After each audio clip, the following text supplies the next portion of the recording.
Whatever side of Illinois you live in, this is an important day. There is a passage in Scripture that says, if you save one life, you save the whole world. And by signing this legislation today, we intend to save lives and protect lives. We've had a heartbreaking summer. Just last week, at the funeral of Thor Soderberg, whose widow is here today. Thank you for coming, Jennifer. We so much appreciate your service to all of us in the school district and your beloved husband's service to all of us. And also with us today is Thomas Wortham's family.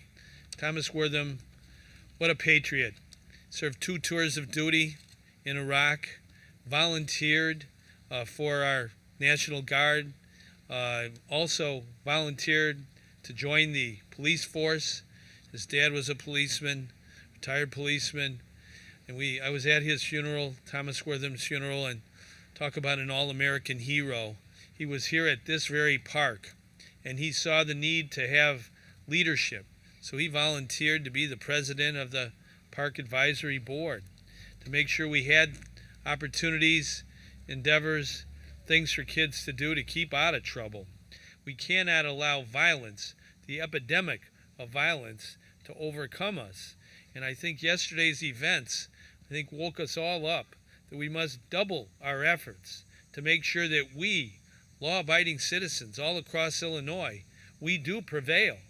We cannot have our police officers who serve in the military, who go to places like Iraq, where I was this very day a year ago, the dangerous streets of Iraq. They come home and they face even greater danger in our own state of Illinois. So we must enact laws and initiate programs and bond together in the best traditions of Abraham Lincoln's democracy so that we do prevail over the gangbangers and the thugs who think they can use weapons and guns to erase human life and to cause great chaos in our law-abiding society. This is our number one objective, public safety. And it's so inspiring to see so many people who have committed themselves to this goal. They believe in it. We all believe in it. We must work together. We do believe in government of the people. And when the people band together, there's no more powerful force on earth. This legislation makes aggravated unlawful use of a weapon a non-probational offense if a person is apprehended carrying a loaded weapon without a valid state firearm card.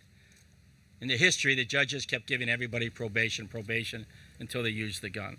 And now they realize that the gun itself is a very, very dangerous weapon. It will mean a jail sentence of up to 1 to 3 years. It was one part of a package of common sense gun laws that our cities proposed in Springfield last session. I want to thank Purpose Over Pain, all the families who have lost loved ones who travel to Springfield to educate their state representatives and senators, to go to Washington, D.C., to go to the media and talk about gun violence in America. It's very, very important that you educate people about guns.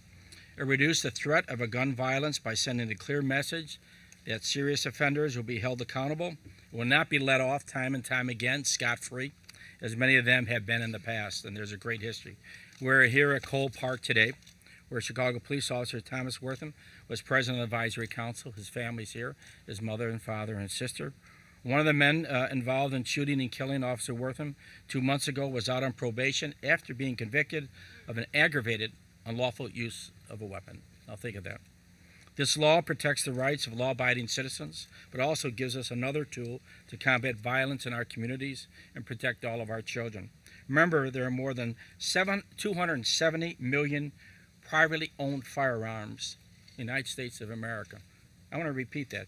270 million owned firearms, and those are legal ones. We don't know what the illegal ones are. In an average year, more than 100,000 people in America are shot or killed with a gun.